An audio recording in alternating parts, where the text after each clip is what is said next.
السلام عليكم ورحمة الله وبركاته. زي ما حضراتكم عارفين، اسكندرية الآن بيحصل فيها تطورات ومشروعات ضخمة جدا، زي توسعة الكورنيش ومشروع مترو اسكندرية.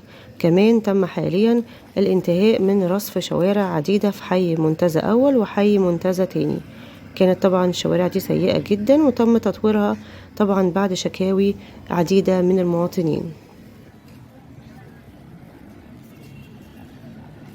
كلف الفريق أحمد خالد محافظ اسكندرية مديرية الطرق والنقل بتنفيذ أعمال إعادة الشيء لأصله بعد شكاوي طبعا العديد من المواطنين والاستجابة لهم، وتحقيق السيولة المرورية عقب الانتهاء من مشروعات المرافق. وتم حاليا رصف وإعادة الشوارع لأصلها في حي منتزه تاني، زي شارع مصطفى كامل اتجاه بحري من شارع الملك حتى شارع 20 الجديد. كمان عندنا شارع المعمورة الطابية من مزلقان الشرطة العسكرية حتى مزلقان 45 بحرية. شارع المنشية البحرية من اسكت الرئيسي حتى الدولي. وكمان شارع حوض 10 أبو سرحة. شارع سعد زغلول من النبوي المهندس بالمنظرة إبلي. شارع السكري من ملك حفني. شارع التحرير وشارع جمال عبد الناصر أمام شارع أطلس. وكمان من ضمن ال 12 شارع اللي تم رصفهم شارع عزبة القبانية مع ملك حفني السياحي، وشارع الكورنيش من شارع 45 حتى الشيراتون، وشارع حوض 13 عزبة القبانية من ملك حفني السياحي. أما الشوارع الجاري العمل عليها شارع المعهد الديني بالعصافرة إبلي. طبعا أخيرا المسؤولين سمعونا. الشارع ده كان سيء جدا، مكسر ومليان حفر وكان سيء جدا، وهيتم إن شاء الله تطوير شارع المعهد الديني. كمان تقاطع شارع جمال عبد الناصر مع شارعي إدريس وعبد الحليم محمود، واستمرار جهود الرصف لتحسين البنية التحتية وتوفير حياة كريمة للمواطنين. وبالنسبة لشوارع حي المنتزه أول تم الآن من تأهيل ورصف شوارع في حي المنتزه أول شرق اسكندرية وعددها 19 شارع. وتم الانتهاء من رصف الشوارع دي بعد تكلفة من محافظ اسكندرية.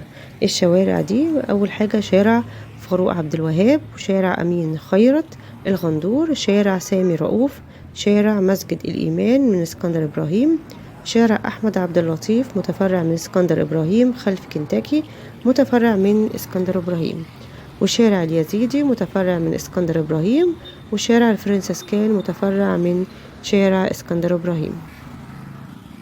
وكمان من ضمن الشوارع اللي تم الانتهاء منها شارع دربالة زي ما حضراتكم شايفين دلوقتي. ده شارع سوق دربالة طبعا تم رصفه بالبلاط الخرساني. وكمان شارع مصطفى كامل من كوبري الساعة لحد بوابة البحرية، وشارع ابن عقيل ومتفرعاته، وشارع فرعون الشارع الموازي للجراج، وكمان الشارع الرابط بين البحرية وبين شارع عبد الوهاب. كمان في شارع البيارة وشارع واحد نوفل وشارع العجاري وشارع ال500.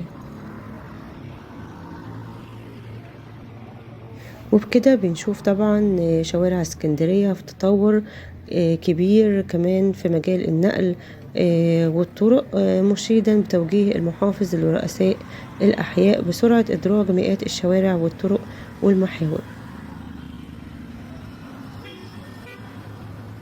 وحاليا بيتم استئناف أعمال الرصف بشارع الترع المردومة بنطاق حي شرق بداية من طريق المحمودية لحد شارع أبو سليمان. وبلغ التنفيذ الرصف بنسبة 25%. والتطوير ده جاء بعد استجابة طلبات إحاطة قدمها نائب الدايرة أبو العباس فرحات التركي، ووجه المحافظ بسرعة إعادة الشيء لأصله بنطاق حي وسط بعد حدوث كسر في ماسورة مياه شرب بالطريق الدائري، حفاظا طبعا على حياة المواطنين وتحقيق السيولة المرورية. وتم الانتهاء من قرابة 50% من شوارع ومحاور قطاع المنتزه أول وتاني، وتم إجراء أعمال التأهيل وتمهيد ورصف الشوارع.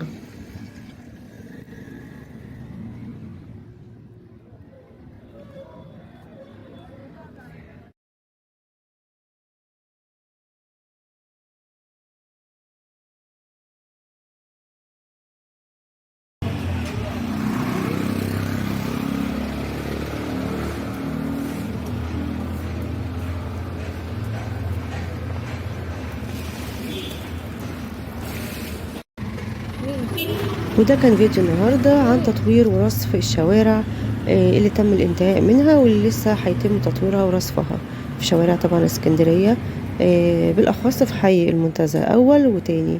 يا رب يكون الفيديو عجبكم وأشوفكم الفيديو الجاي. مع السلامة.